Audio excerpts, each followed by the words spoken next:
Am I an evil witch for excluding my mother-in-law from my pregnancy announcement? I am 30 years old and my husband Dan, 34, has been struggling with fertility for 2 years. Dan has a daughter from his previous marriage, Kelly, who is 9 years old. I don't have any kids. Dan and Kelly stayed with his mom, Anna, while he went through his divorce, and until right before we bought a house and the week we got married. Anna can be very overbearing and makes the excuse that Dan is her only child, and Kelly is her only grandchild, so she has free reign. For example, after Dan and I had a miscarriage. Last year she called me yelling because Dan wouldn't answer his phone because he was upset. She said he needed her more than me, and I was in the way of them being together. Well, we got our rainbow baby, and we were overjoyed. I didn't tell him until I was 9 weeks, and we didn't tell anyone. During this time, Anna constantly made comments about my eating and excessive fatigue, saying that even his ex-wife didn't let herself go, and she actually had a baby. Some other hurtful comments were made under the guise of just saying what she saw, or being concerned for her only child having to marry again, because I'm not taking care. Myself, I told Dan that if she's going to be like that, I don't want her around. He agreed, saying he'll talk to her. Her behavior never changed towards me, and as I started showing, she made more weight comments. One day she got so far into my skin that I walked out of my house and sat in my car and cried and left shortly after, seeming flustered because Dan laid into her. I found out the gender in 19 weeks. I made a special way of telling Dan and Kelly the gender by making them do a scavenger hunt through the house. We explained to Kelly that it was a surprise and she had to keep it to herself and not tell anyone, including Anna. Since I don't live in the same city as my immediate family, I sent a box with a gender surprise back home and his family in his hometown. They video called when they received their box so we could see them open it. I didn't do anything for Anna, despite her living 20 minutes away. I was tired of her attitude, and Dan reluctantly agreed. My sister recorded the box opening at my grandparents' and posted it on social media, tagging me in it. Anna saw the post, and in 20 minutes was at our door screaming about how she was left out of finding out about her grandchild.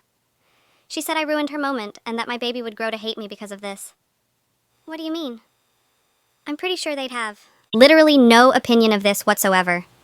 Daniel explained it was her own fault for how she treated me the past few weeks. She replied that if she had known I was pregnant, she wouldn't have said anything. That doesn't make it better. You shouldn't be saying those things regardless. They told her that's not an excuse to be. She went on to call any of their family who would listen and talk down to me about it. His grandmother, who received a box, called and said, "We should have put our feelings aside even though Anna was wrong." The two sides of our families have mixed responses. Some said I should have done one anyway. Others agree with excluding her. I didn't feel wrong about it, but now I'm second-guessing myself. So am I the a-hole. When I went to take my maternity pictures, I had 2 sessions with 2 different photographers. One was one of those glamour shot photographers, and the other one was a friend who's amazing at outdoor shoots. Both were scheduled the same day. Because it's sometimes hard to work things in on me and Dan's conflicting work schedules. 3 or 4 days before the shoot, I got a text from my friend doing the outdoor pictures, and she asked me if I wanted my money back through PayPal or Cash App. I had no clue what she was talking about.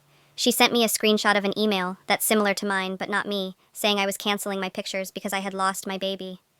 I told her no, I'm still taking pictures, and to only receive updates through text.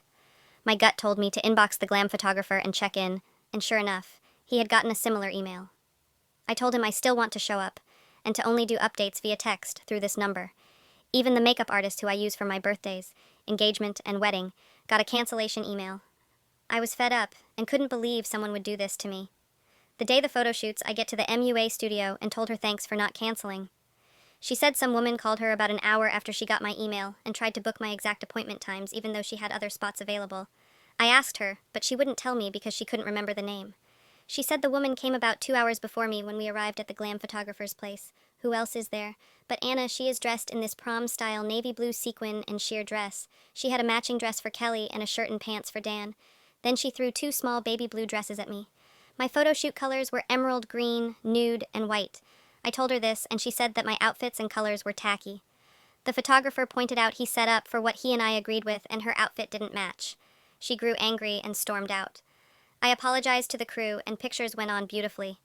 While we were there, my friend texted me saying she had a flat tire, and we needed to push back the picture start time. She has a Jeep, so she had to wait for a triple or a tow truck for a jack to lift it. She suggested we move it to the beach, which was only 15 minutes away from the park where we originally were going, and we could get some beautiful sunset pictures. It pushed our time back 2 hours from 5:30 to 7:30, but we were okay with it. We got lunch and went shopping, and at about 5:45, Anna is video chatting Dan from the park, asking where we are. He said we're shopping. She said, "What about the pictures?" I guess he wanted to see if he could bait her, and he said they were canceled. Her response sent him through the roof. She said, "Well, I canceled them already and tried to book something under my name so it could just be us and Kelly. But I couldn't book a shoot, so I figured y'all were still taking pictures." Okay, so she admitted it. Dan, what do you mean? You canceled our pictures? Anna, well, you don't really need more pictures with your wife. I'm your mom. We need more pictures. This moment is about us. She's not even part of the family. And that baby probably isn't yours. She's gonna do you just like ex-wife, and have another baby and make you raise it. Watch and see. He went quiet. Kelly heard everything. She never really knew why her parents split up. She is their child, but her little brother is the product of ex-wife's affair. She got teary-eyed after putting the pieces together. Dan turned and walked out of the store. I told Kelly if she wanted to leave, we could, but she said no, she wanted to keep shopping. I felt so bad and paid for whatever she wanted. By the time we got to the car, Dan had calmed down. I don't know what happened, and I never asked. We shook it off long enough to take the second set of pictures and went home. Anna came over for the first time 2 weeks later. She tried chatting me up and volunteered to take over the baby shower. I wanted a luau theme, since it was summer. She came over a few times a week to ask about certain details and go over the guest list. We decided to have the shower at home because we have plenty of space inside and outside, but 3 weeks before she decided she didn't want to do it anymore. Thankfully, my mom, his dad, and a few of our friends could step in and take over. Dan's dad got us a hotel for the weekend of our baby shower in a small tourist town about an hour away. We used it as our baby moon. Some family members who are driving into town got hotels near our home for the weekend so Kelly could play with the other kids, and we got to snoodle. While we were out, our families got to work on setting everything up. They really went all out. We were supposed to arrive at 3. Dan's best friend and my sister were texting and calling about 30 minutes before and said to take an extra 15 to 20 minutes. When we got there, mother-in-law was sitting in the car pouting and angry. Apparently she tried to put some decorations up, and my family told her no, and she felt unwelcome. Dan told her that she couldn't get upset when she dropped the ball last minute. She drove off upset because he wouldn't take her side. We went in and enjoyed the party.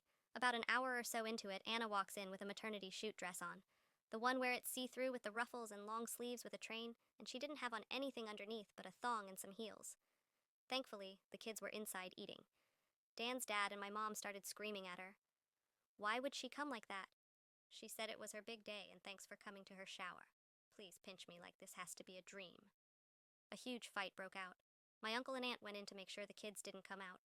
When we got around to the front, I saw that she had messed with the yard sign letters. She changed it from Congrats Dan and Wife to Congrats Dan and Anna as she stood to pictures of her and her same maternity dress she had on the lawn. I finally snapped. I lost control and tried to fight her. I'm the most no-hands happy person you could possibly meet, but I got my hits in. My dad pulled me off her while Dan and his dad put Anna in the car. After things cooled off, we went to finish the shower. Afterwards, most people went to the hotel for the pool, or went to the hookah bar. My mom and sister had stayed back and put the baby's nursery together since it was just those 3. Dan made sure to set the alarm since they wouldn't hear the door from upstairs. My mom had the code in case they needed to go out. At about 10:30, we got a phone notification that a window on the ground floor was opened. My mom and sisters then start calling, saying they didn't open it and were too afraid to go down to turn it off because they could hear someone down there. I told them to lock themselves in the room until the police. Dan's dad rushed from the hookah lounge to see what was happening. Turns out the nosy neighbors saw someone sneaking around. She knew we weren't home and didn't know my mom and sisters were inside since there weren't any cars, and immediately called the police, who were there only a minute or so after the alarm blared. I baked her a tray of brownies for that. Anna was arrested as they caught her sneaking in the window she had tried to break in after her garage code didn't work and take the baby shower gifts to her house. We normally don't turn the alarms on. There's a 30-second alarm delay that scared her so bad the police arrested her. She called Dan nonstop, but he told the officers to take her in, and he left her there for about a week. He finally bonded her out when he figured she learned her lesson. When he got there, she refused to go, saying he had put me and our bastard before her, and that she put up with ex-wife the affair child and Kelly, because she knew that he would be back. But since it now looks like he doesn't want her back, she didn't have a son, let alone grandkids. His aunt ended up bonding her out, and we haven't heard from her since. She did, however, post a long Facebook rant, exposing me for having her arrested for taking what is rightfully hers. A few family members who weren't here the weekend of the shower called to ask what happened, and when we explained the people who accused me of being wrong for the gender reveal things, say it's still my fault because she didn't get gender reveal. Baby boy is due day now, and I've been working to the last possible minute, so my maternity leave won't get cut short. Anna at some point came into my job and took a picture of me working, and clearly visibly 40 weeks pregnancy, saying I'm faking my pregnancy on social media, plus a few other snarky posts about how she's being ostracized because I'm jealous of her. She tried to call CPS on me, saying I was doing things I'm not allowed to be doing while pregnant, and was assaulting Kelly, but they never went through with the investigation, saying it was dismissed after that. Dan told me she's not allowed to know the baby updates. He blocked her on his profile and mine on all of our phones and emails. We haven't had any contact with her, but other family members keep reaching out on her behalf. I feel like I caused this somehow, and I feel awful at how things ended with them. But at the same time, it's crazy that she's treating me like this. Hey, about the chaos of my mother-in-law and my pregnancy. My water broke Sunday and I labored at home. Unfortunately, my doula caught the virus and couldn't attend my birth. We dropped Kay off at a family friend on Monday who's very anti-mother-in-law, so we knew our secret was safe. I gave birth to my baby boy at 2:21 p.m. and he brought a friend. Yes, I unknowingly carried twin boys to full term and naturally gave birth them. No complications on any side. Needless to say, we are overjoyed to have this blessing about 3 actors. After we cleaned up and in my room, I checked my phone to see lots of congratulations. We haven't told anyone, so we were blatantly confused. My sister video called and said she saw the post on mother-in-law's page. It said, "What a way God works. We prepared for one miracle, and God said it wasn't enough." My son and I welcomed 2 baby boys into the world. Say hello to Malachi Edward and Jeremiah Andrew. The post included video and pictures of me giving birth that could have only come from my husband's phones, since he and staff member took them. You literally see my lady parts with the baby coming out. I feel so disgusted. Also, those are the babies' names. We hadn't decided on the babies' names, let alone 2 babies. I cried. Years of putting up with this came crashing down, and I lost control. Hubby left after a while. When I calmed down, he kissed me and said, "Get some rest." Turns out he already filed a restraining order against her. I never brought it up with him for fear of hurting him. This violated the terms of the order. After telling family that post was out against my knowledge, they flagged her post.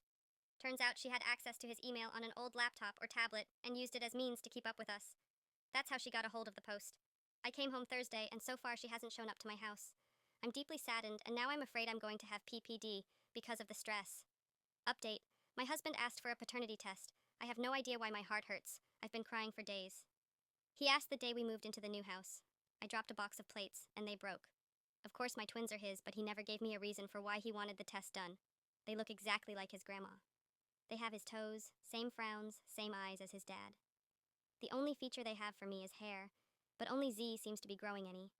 I asked his best friend for help, but he didn't know why he asked, which is rare that he doesn't know something. Usually we can put 2 and 2 together. He hasn't been acting out of the ordinary or anything. He asked, we went, we got the results, and he kept it moving. Also, my mother-in-law went to Kelly's school to have lunch with her yesterday, but was swiftly turned away. She showed up with Kelly's bio mom at dismissal and tried to get Kelly to go with them. Kelly apparently screamed the house down. Teachers and the school officer came to see what the problem was. Kelly told him she was not allowed to go with mother-in-law and she isn't safe with her mom because she hit her. She screamed and hated them both and hoped they would die for being so mean. Baby mama got aggressive and tried to snatch her up, but Kelly bit her, like a rabid dog type of bite. Baby mama was bleeding and she threw Kay away from her onto the sidewalk. The teacher grabbed Kelly and pulled her inside. The office lady was already on the phone with hubby by the time they brought her in. I'm exhausted. I put my big girl undies on and sat down with Dan one night. I asked him about the paternity test and email. He changed the password and thought it logged out of the other tablet like it does for most things. He's got a new one and is working on transferring bills and his stuff to it.